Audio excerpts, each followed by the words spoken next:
Let's make honey chili potatoes. 4 potatoes nicely washed, chopped and ready to be fried. 2 tablespoons oil, 1 garlic peel, frying the garlic, added potatoes, cook for 10 minutes till cooked.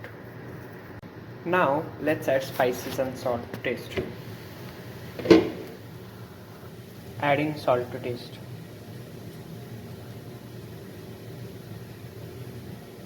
Adding chili paprika or chili powder for spice.